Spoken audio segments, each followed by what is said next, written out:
Bonjour, bonsoir. Quoi, putain, tu m'as fait rater ma prise. Oui, j'avais deviné. Vite fait, hein, l'enregistrement il tourne.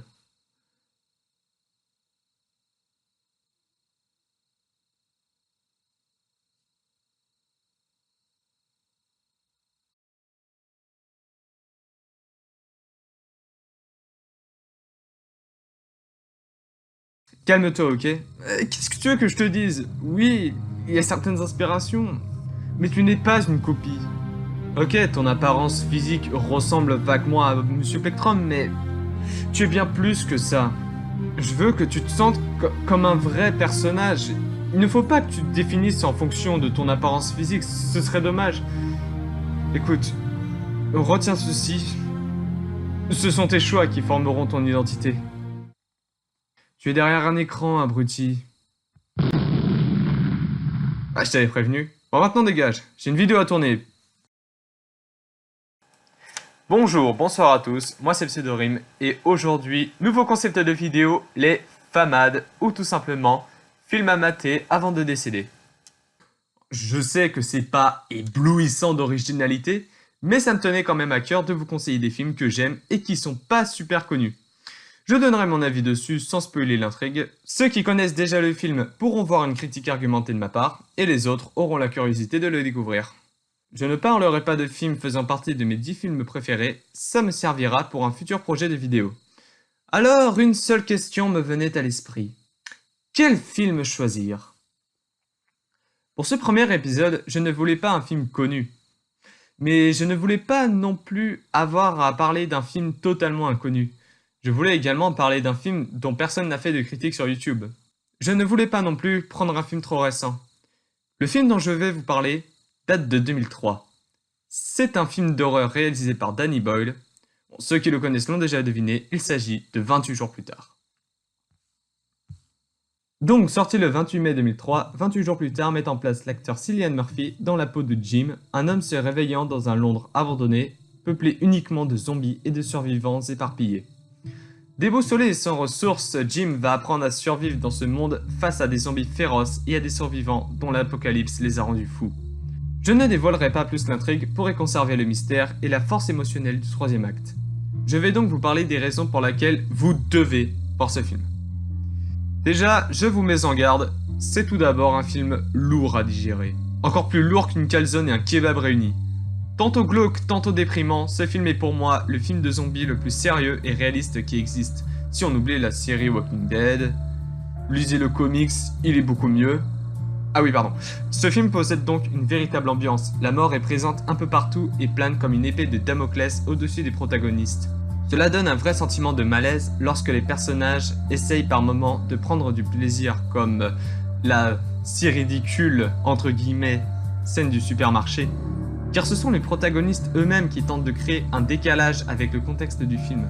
Pour vous situer, imaginez-vous un malade en phase terminale, conscient de sa mort imminente, et qui se met à jouer à la console pour oublier son état.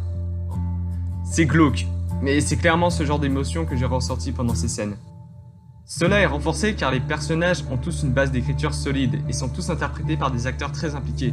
Que ce soit Cillian Murphy, Naomi Harris ou Brendan Gleeson, tous sont crédibles et donnent beaucoup de relief à leurs personnages. On est donc impliqué avec eux. Le peu de plaisir qu'ils prennent nous touche car ça nous fait plaisir à nous aussi de les voir sourire. Et ça renforce notre crainte pour eux lorsqu'ils arrivent des merdes. Et croyez-moi que ça leur arrive, parce que Danny Boyle ne fait pas un film tout public ultra édulcoré. Oups. Par exemple, une suite est sortie en 2007, intitulée 28 semaines plus tard, qui est bien plus connue et vous l'avez probablement vu car il est sur Netflix, et ses affiches sont cultes. Genre on les a vus un peu partout. Mais quand même, je le trouve inférieur à son aîné. Pour moi, ce film souffre de problèmes de scénario et contient des personnages beaucoup trop lisses. Il n'empêche que je l'aime beaucoup. On revient au film. Danny Boyle n'hésite pas à montrer la violence et la folie des hommes dans la deuxième partie du film. Parce que c'est beaucoup trop chiant des personnages attaqués par des zombies assoiffés de sang. Rajoutons un peu de violence sexuelle. C'est pour ça que j'aime Danny Boyle, c'est un réalisateur qui n'a pas de retenue à montrer des choses graves et violentes. Dans Slumdog Millionnaire, On voit une scène où un gamin assommé se fait brûler les yeux par un ustensile enduit de plomb. Dans 127 heures, la main coincée de ce pauvre type est filmée sous tous les angles, et la scène où il se découpe le bras est très dure à regarder sans détourner les yeux. Sa réalisation dans 28 jours plus tard est dingue. Les zombies sont pris sous des angles qui les rendent très flippants. Sérieusement, jamais un zombie ne m'a fait aussi peur dans un film. Généralement les zombies, bon bah voilà, tu les vois, tu les tues et puis c'est fini. Là non, il y a une vraie menace qui s'en dégage et je trouve ça génial. L'action est souvent dure à lire, c'est parfois assez bordélique, mais ce n'est pas fait gratuitement.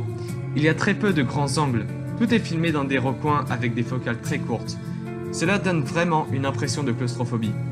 De plus, une règle d'or dans le cinéma, plus on filme près des personnages, plus on est impliqué dans l'action qu'ils vivent. On a de véritables scènes de tension, sans musique, avec juste des dialogues pour nous impliquer et nous dévoiler l'horreur du contexte sans faire des caisses. Le climax du film atteint même un côté épique et devient un film de vengeance à la Old Boy.